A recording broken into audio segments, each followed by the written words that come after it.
Hello everyone, I am Priyanka Gaur. Welcome back to my channel Learning with Pace. Class 9 की civics है, chapter number 2 और अभी हम बात करेंगे टूवर्ड्स अ न्यू कॉन्स्टिट्यूशन के बारे में। देखो, इसमें हम जानेंगे कि साउथ अफ्रीका में किस तरीके से अपार्थाइड सिस्टम को ख़त्म किया गया एंड फिर साउथ अफ्रीका में किस तरीके के चेंजेस आए थे। As protest and struggle against apartheid had increased, the government realized they could no longer keep the blacks under their rule through repression. Repression का मतलब होता है किसी को suppress करना या किसी को दबाना। तो वाइट पीपल जो थे वो ब्लैक पीपल को रिप्रेस किया करते थे, इनको सप्रेस किया करते थे, या ये कह लो कि इनको दबाया करते थे, अपने अंडर रखा करते थे। ठीक है, ये मतलब होता है रिप्रेशन का। देखो, लोगों ने ना अपार्थाइड सिस्टम के अगेंस्ट अपनी आवाज़ें उठानी शुरू कर दी थी। अब बहुत सारे लोग आगे आए और उन्होंने अपार्थाइड रेजाइम के अगेंस्ट प्रोटेस्ट किया, स्ट्रगल किया, अपनी आवाज़ें उठाई। तो गवर्नमेंट में जो लोग थे, जो वाइट पीपल थे, उनको ये रियलाइज़ हो चुका था कि वो अब ब्लैक्स को अपने अंडर नहीं रख सकते, ना ही इन पर अब रूल कर सकते हैं थ्रू रिप्रेशन। तो इस लाइन का मतलब ये हुआ कि जैसे ही लोगों ने अपनी आवाज़ें उठानी शुरू की अपार्थाइड सिस्टम के अगेंस्ट, तो गवर्नमेंट को ये रियलाइज़ हो चुका था कि वो अब ब्लैक पीपल को अपने अंडर नहीं रख सकते। The white regime changed it's policies. अब इन वाइट पीपल को ये रियलाइज़ हो चुका था कि ब्लैक्स को अब हम अपने अंडर में नहीं रख सकते, तो इसीलिए वाइट पीपल ने क्या किया, अपने सारे रेजाइम, अपनी सारी पॉलिसीज़ को चेंज कर दिया था। Discriminatory laws were repealed. तो पहला चेंज ये आया था कि इन्होंने डिस्क्रिमिनेटरी लॉज को रिपील कर दिया, मतलब उसे वापस ले लिया। सेकंड चेंज ये हुआ कि इन्होंने पॉलिटिकल पार्टीज पर जो बैन लगाया हुआ था वो बैन लिफ्ट कर दिया, मतलब वो बैन भी वापस ले लिया। इसके अलावा वाइट रेजाइम में क्या था कि मीडिया के ऊपर रेस्ट्रिक्शंस थी, तो उस रेस्ट्रिक्शन को भी हटा दिया गया। तो इस लाइन का मतलब समझो एक बार। देखो, क्या था कि वाइट रेजाइम में पॉलिटिकल पार्टीज नहीं बन सकती थी, क्योंकि अगर कोई पॉलिटिकल पार्टी बनाएगा तो वो गवर्नमेंट के खिलाफ बोलेगा, तो इसीलिए गवर्नमेंट ने सभी पॉलिटिकल पार्टीज को बैन कर रखा था एंड मीडिया के ऊपर रेस्ट्रिक्शन लगा रखी थी कि ये गवर्नमेंट के खिलाफ कुछ भी नहीं प्रिंट कर सकती। लेकिन जो बैन इन पर लगे हुए थे, अब वो बैन जो है हटा लिए गए थे। इसके अलावा आपको ये तो पता ही है नेल्सन मंडेला के बारे में, अभी हमने पढ़ा था प्रीवियस टॉपिक में कि नेल्सन मंडेला ने 1964 में अपार्थाइड सिस्टम के खिलाफ आवाज़ उठाई थी, तभी इनको लाइफ इम्प्रिजनमेंट की सज़ा दे दी गई थी। लेकिन अब नेल्सन मंडेला को भी छोड़ दिया गया, इनको भी फ्री कर दिया गया जेल से after 28 years of imprisonment. Finally 26 अप्रैल 1994 में क्या हुआ कि मिडनाइट के टाइम पर The new national flag of Republic of South Africa was unfurled, making the newborn democracy in the world. तो 1994 26 अप्रैल को हुआ ये कि मिडनाइट के टाइम पर साउथ अफ्रीका में रिपब्लिक का नेशनल फ्लैग लहराया गया या फहराया गया। अनफोल्ड का मतलब होता है फहराना, ठीक है। एंड साउथ अफ्रीका अब दुनिया का एक नया डेमोक्रेटिक देश बन चुका था। The apartheid government came to an end, paving for the formation of a multiracial government. Apartheid government अब खत्म हो चुकी थी और इसके बाद में आई मल्टीरेशियल गवर्नमेंट। तो अपार्थाइड गवर्नमेंट एंड मल्टीरेशियल गवर्नमेंट का एक बार डिफरेंस जानो। देखो, अपार्थाइड गवर्नमेंट में सारे के सारे गोरे लोग थे, वाइट पीपल थे। अब अपार्थाइड खत्म तो अपार्थाइड गवर्नमेंट भी खत्म, है ना। तो अपार्थाइड गवर्नमेंट खत्म होने के बाद कौन सी सरकार बनाई गई? मल्टी रेशियल गवर्नमेंट, मतलब मिली जुली सरकार जिसमें सब रेस के लोग थे, ब्लैक पीपल भी थे, वाइट पीपल भी थे, कलर्ड पीपल भी थे। ठीक है, तो ये थोड़ा सा डिफरेंस आपको ध्यान में रखना है। How did this come about? ये कैसे हुआ, इस चीज़ को हम नेल्सन मंडेला की बातों से समझेंगे।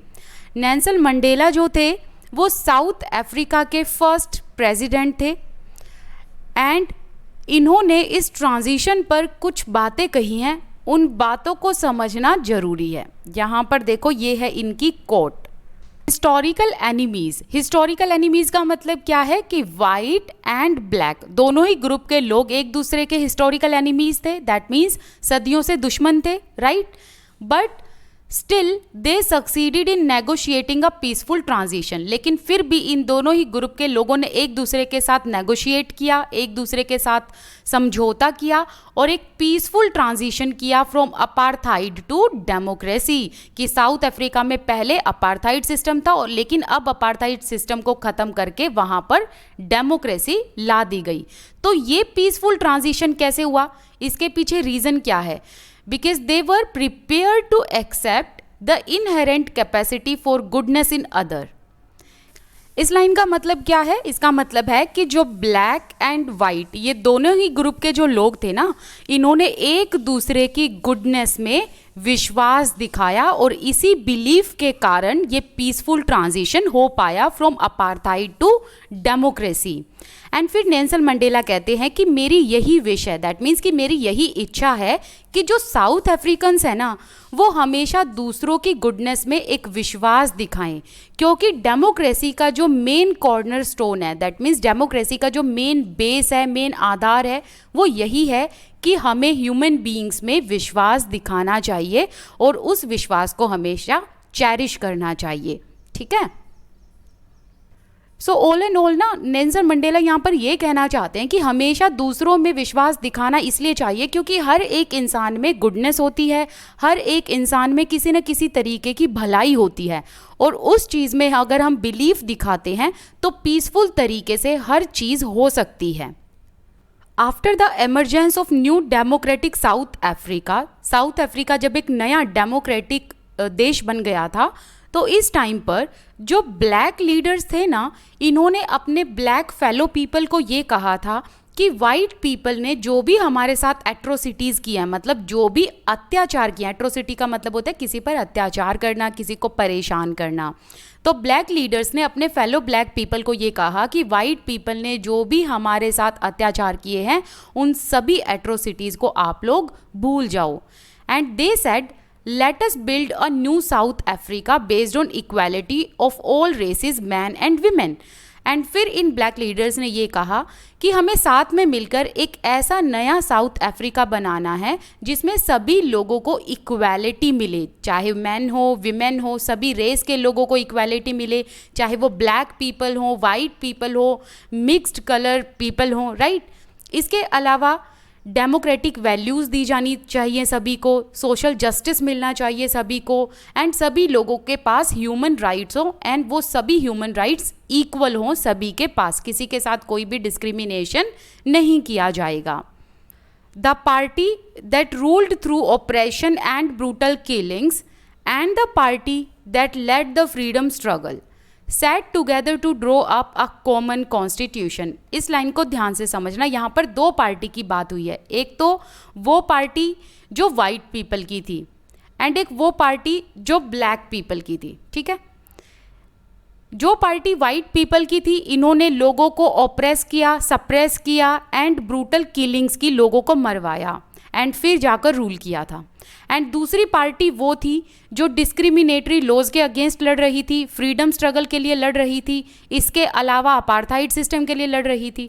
तो ये जो दोनों पार्टी के लोग हैं, ये वाली पार्टी जो ऑपरेशन के थ्रू रूल कर रही थी एंड दूसरी पार्टी जो स्ट्रगल कर रही थी फ्रीडम के लिए, इन दोनों ही पार्टी के लोगों ने क्या किया, एक कॉमन कॉन्स्टिट्यूशन को ड्रॉ अप किया साथ में बैठकर, है ना। इसी के बारे में तो यहाँ पर बात हुई थी। देखो नेल्सन मंडेला ने क्या कहा था कि पीसफुल ट्रांजिशन जो हुआ था उसके पीछे रीज़न है कि इन्होंने एक दूसरे की गुडनेस में फेथ दिखाया था। तो ये दोनों ही पार्टी के लोग साथ में बैठे थे, साथ में बैठकर पीसफुल तरीके से नेगोशिएशन किया एंड एक कॉमन कॉन्स्टिट्यूशन तैयार किया। और उस कॉन्स्टिट्यूशन का मेन आधार क्या था, जो अभी हमने यहाँ पर पढ़ा कि सभी लोगों को, सभी रेस के लोगों के साथ इक्वालिटी होगी, किसी के साथ कोई डिस्क्रिमिनेशन नहीं होगा, डेमोक्रेटिक वैल्यूज़ दी जाएंगी, सोशल जस्टिस दिया जाएगा, सभी लोगों के पास इक्वल ह्यूमन राइट्स होंगे जो कि बेसिक राइट होते हैं लोगों के। After 2 years of discussion and debate, they came out with one of the finest constitutions the world has ever had. That means कि 2 साल तक अच्छा खासा डिस्कशन चला, डिबेट हुई और बाद में जाकर वर्ल्ड का एक फाइनेस्ट कॉन्स्टिट्यूशन बनकर तैयार हुआ। तो साउथ अफ्रीका का जो ये कॉन्स्टिट्यूशन बना था ना, ये वर्ल्ड का सबसे फाइनेस्ट कॉन्स्टिट्यूशन था। एंड इस कॉन्स्टिट्यूशन में ह्यूमन बींग्स को, सिटीजन्स को इतने एक्सटेंसिव राइट्स दिए गए थे जो किसी और कंट्री ने अपने सिटीजन्स को आज तक नहीं दिए थे। एंड इसी कॉन्स्टिट्यूशन में ये भी कहा गया कि ये साथ में मिलकर हर एक प्रॉब्लम का सॉल्यूशन ढूंढेंगे। नोबडी शुड बी एक्सक्लूडेड, किसी को एक्सक्लूड नहीं किया जाएगा, किसी को बाहर नहीं निकाला जाएगा। इसके अलावा no one should be treated as demon, किसी को भी डेविल नहीं माना जाएगा, किसी को नीचा नहीं माना जाएगा, सभी लोगों को इक्वल राइट मिलेंगे। They agreed that everybody should become part of the solution. और इस कॉन्स्टिट्यूशन में ये भी कहा गया कि सभी लोगों को सॉल्यूशन का पार्ट बनाया जाएगा, सभी लोग अपने विचार विमर्श रख सकते हैं, सभी लोग अपने ओपिनियन आगे पुट फॉरवर्ड कर सकते हैं। एंड इस चीज़ से कोई फ़र्क नहीं पड़ता कि उन्होंने पास्ट में क्या किया है, प्रेजेंट डे सभी को इक्वल राइट मिलेंगे। तो साउथ अफ्रीका का जो ये कॉन्स्टिट्यूशन है, इसको प्रीएम्बल में, प्रीएम्बल का मतलब होता है एक प्रॉपर कॉन्स्टिट्यूशन की जो समरी होती है, इस समरी को बहुत ही सुंदर तरीके से प्रीएम्बल में डिफाइन किया हुआ है। साउथ अफ्रीकन कॉन्स्टिट्यूशन जब बनकर तैयार हुआ तो वर्ल्ड के जो अदर डेमोक्रेट्स थे, जो डेमोक्रेसी में बिलीव रखते थे, वो काफ़ी ज़्यादा इंस्पायर हुए थे साउथ अफ्रीकन कॉन्स्टिट्यूशन से। साउथ अफ्रीकन कॉन्स्टिट्यूशन को टिल 1994 में एक ऐसा स्टेट माना गया जो अनडेमोक्रेटिक था और इसका काफ़ी ज़्यादा मजाक भी बनाया गया था। लेकिन जब साउथ अफ्रीकन कॉन्स्टिट्यूशन बनकर तैयार हुआ और इसका कॉन्स्टिट्यूशन वर्ल्ड का सबसे फाइनेस्ट कॉन्स्टिट्यूशन था, जिसमें लोगों को एक्सटेंसिव राइट दिए गए थे जो किसी अदर कंट्री ने नहीं दिए थे, तो उस टाइम पर साउथ अफ्रीका जो है वो एक दूसरे देश के लिए, दूसरे लोगों के लिए डेमोक्रेसी का मॉडल बनकर सामने आया था। What made this change possible, ऐसा हुआ कैसे, इसके पीछे का रीज़न ये है कि साउथ अफ्रीका के लोगों ने साथ में मिलकर काम किया एंड जो इनके बिटर एक्सपीरियंस थे, जो कड़वे एक्सपीरियंस थे, उनको भुलाकर ये लोग आगे बढ़े और एक रेनबो नेशन का निर्माण किया। रेनबो जितना खूबसूरत होता है उसी तरीके से इन्होंने अपना कॉन्स्टिट्यूशन इस तरीके से बनाया था कि लोगों को एक्सटेंसिव राइट्स दिए गए थे। ठीक है, अब आगे फिर से नेल्सन मंडेला जो है वो साउथ अफ्रीकन कॉन्स्टिट्यूशन के बारे में कुछ कहते हैं, तो इनकी लाइंस काफ़ी ज़्यादा इंपॉर्टेंट है, इनको दोबारा से पढ़ते हैं कि इन्होंने क्या कहा था। The constitution of south Africa speaks of both the past and future. तो नेल्सन मंडेला कहते हैं कि साउथ अफ्रीका का जो कॉन्स्टिट्यूशन है ना, ये हमारे पास्ट को एंड हमारे फ्यूचर को, दोनों को ही बतलाता है। इसके अलावा नेल्सन मंडेला ये कहते हैं कि एक तरफ जो ये पैक्ट हुआ था ना, ये सोलेम था। पैक्ट मतलब नेगोशिएशन, वो नेगोशिएशन जो ब्लैक एंड वाइट पीपल के बीच में हुआ था, ये नेगोशिएशन सोलेम था, मतलब काफ़ी पवित्र था। एंड फिर ये कहते हैं कि हम साउथ अफ्रीकन्स, हमारे साथ जो भी पास्ट में हुआ है, जैसे कि रेसिज्म, ब्रूटल किलिंग, रिप्रेशन, इन सभी चीज़ों को हम आगे कभी भी नहीं रिपीट करेंगे, कभी भी नहीं दोहराएंगे। इसके अलावा ये कहते हैं but it is more than that, इतना ही नहीं, इसके अलावा ये पैक्ट जो है ये एक तरीके का चार्टर है जिसने हमारे देश को बदला है और इस देश में अब सभी लोग साथ में मिलकर रहते हैं। ये देश सभी लोगों को बिलोंग करता है, चाहे वो ब्लैक पीपल हो, वाइट हो, विमेन हो या फिर मैन हो। तो ये बातें किसने कही? नेल्सन मंडेला ने कही थी। अब आज का जो ये पार्ट है ये हमारा कंप्लीट होता है। जो नेक्स्ट पार्ट है, why do we need a constitution, ये हम नेक्स्ट वीडियो में करेंगे। टिल देन आप मेरे साथ इंस्टाग्राम पर जुड़ना बिल्कुल मत भूलना एंड मेरे साथ आप टेलीग्राम पर भी जुड़ सकते हैं। This side Priyanka Gaur, I wish you all the best, keep learning. Thank you so much for watching this video. Thank you, bye bye.